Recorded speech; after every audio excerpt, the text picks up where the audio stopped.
Percy takes the plunge.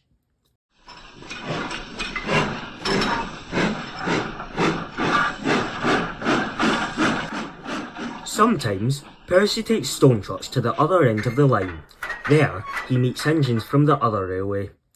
One day, Henry wanted to rest in the shed, but Percy was talking to some tank engines. Let me tell you, it was raining hard. Water swelled under my boiler.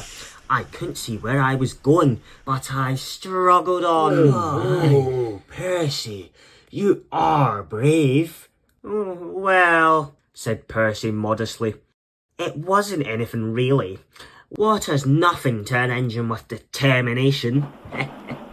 Tell us more, Percy, said the engines. What are you engines doing here? Hissed Henry. This shed is for the fuck controllers, engines. Go away!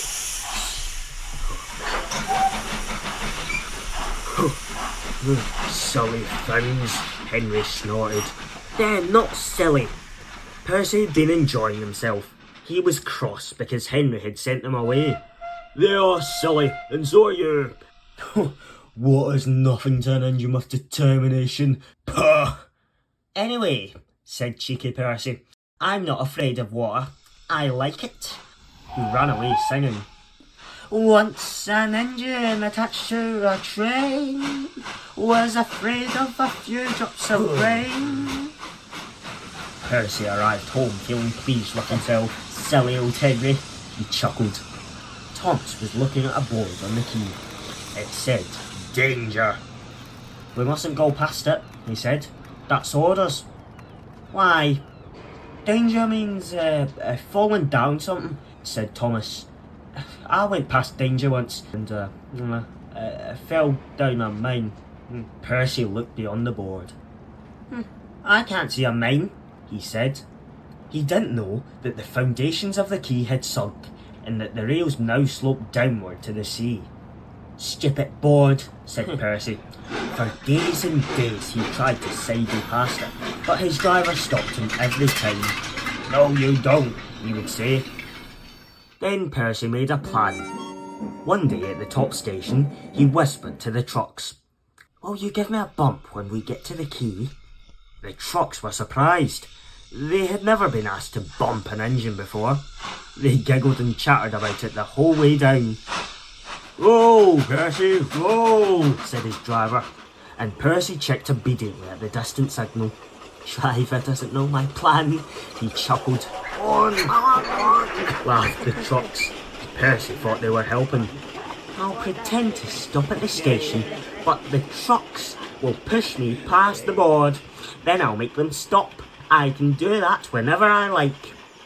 If Percy hadn't been so conceited, he would never have been so silly. Every wise engine knows that you cannot trust trucks. They reached the station and Percy's brakes groaned. That was the signal for the trucks. Go on! Go on! They yelled and surged forward together.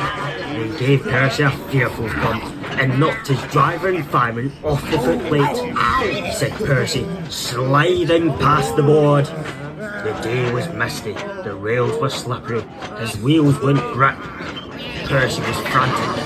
Oh, that's enough, he hissed, but it was too late. Once on the slope, he tobogganed helplessly down, crashed through the buffers, slammered into the sea.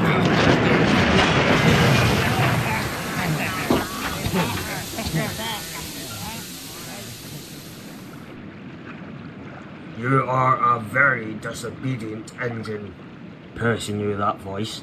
He groaned. The foreman borrowed a small boat and rowed the fat controller round.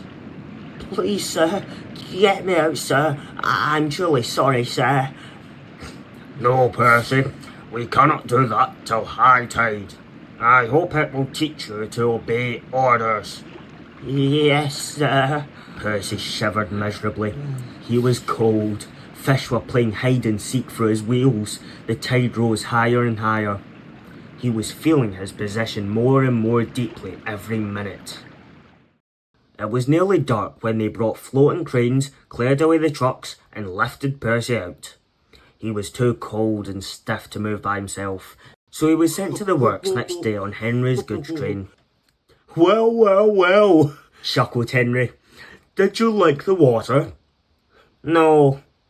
I am surprised. You need more determination, Percy. Water's nothing to an engine with determination, you know. Perhaps you'll like it better next time. But Percy is quite determined that there won't be a next time.